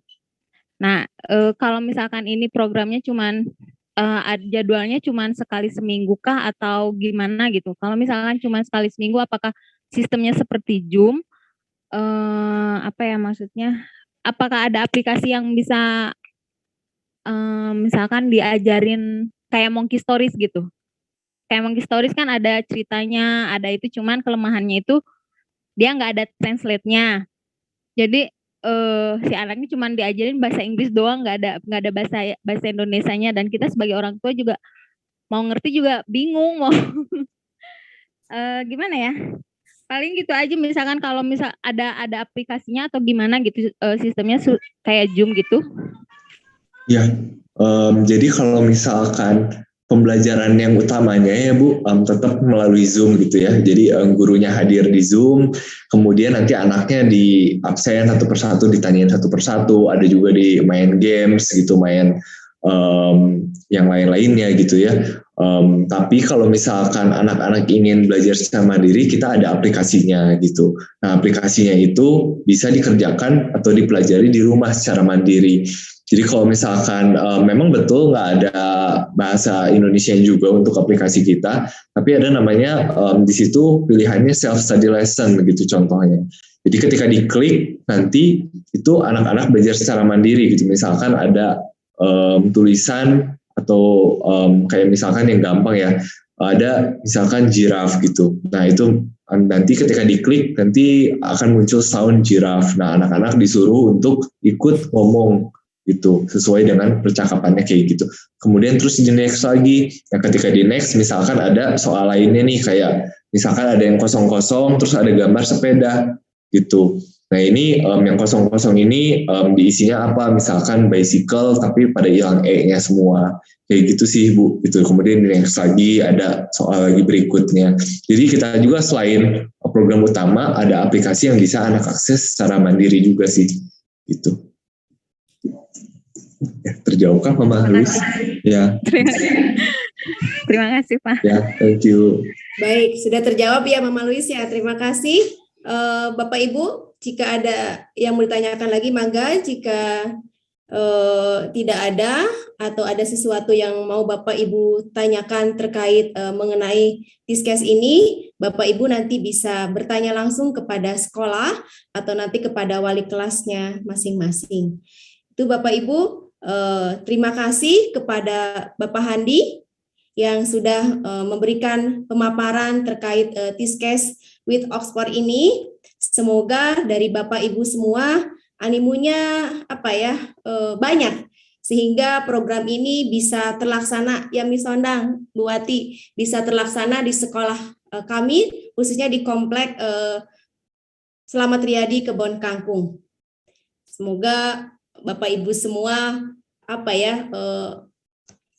mau melibatkan putra-putrinya dalam program ini, sehingga program ini yang menjadi program yayasan juga dapat terlaksana.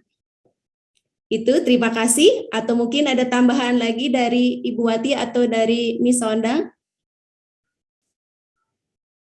Tidak ada? Atau ada? Mangga. Sedikit saja Bu Eri, Pak Handi, thank you. Terima kasih atas pemaparannya, dan Ibu Ospita, kami mengucapkan banyak terima kasih atas sharing Ibu Ospita terhadap pentingnya bahasa Inggris untuk kami semuanya. Dan Bapak Ibu, kami mengucapkan banyak terima kasih kepada Bapak Ibu semuanya, mulai dari TK sampai SMP yang sudah berkenan hadir pada malam hari ini. Kami mengucapkan banyak terima kasih, dan mungkin setelah ini kami akan memberikan Google Form, tapi tidak sekarang-sekarang, untuk melihat seperti kata Pak Handi tadi, untuk melihat animo dari orang tua terhadap program Tiskes ini. Ya, dari kami sekolah sekali lagi mengucapkan banyak terima kasih. Mungkin itu saja Bu Eri. Baik, terima kasih Ibu Wati. Bapak Ibu semua, terima kasih kami ucapkan atas kehadiran Bapak Ibu di dalam acara pada malam hari ini. Kita akan tutup kegiatan ini dengan doa penutup yang akan dipimpin oleh Bapak Andre. Kepada Bapak Andre kami persilahkan. Baik, Bu Eri, terima kasih untuk pemaparan webinar malam hari ini. Mari kita akhiri dengan berdoa. Dalam nama Bapa, Putra, dan Roh Kudus. Amin. Allah yang Maha Bijaksana, puji dan syukur kepadamu kami ucapkan atas segala berkat dan kasih setiamu. Kami bersyukur atas selesainya pertemuan webinar pada malam hari ini.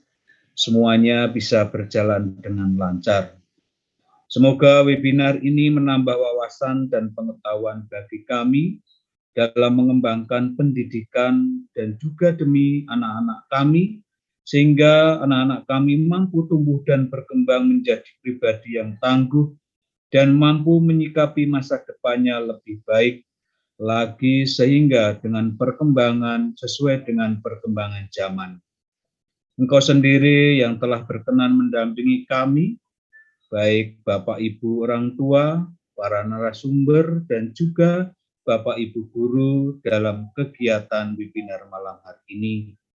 Tentunya ya Tuhan, bebaskanlah kami dari segala macam penyakit, dan jauhkanlah kami dari segala mara bahaya.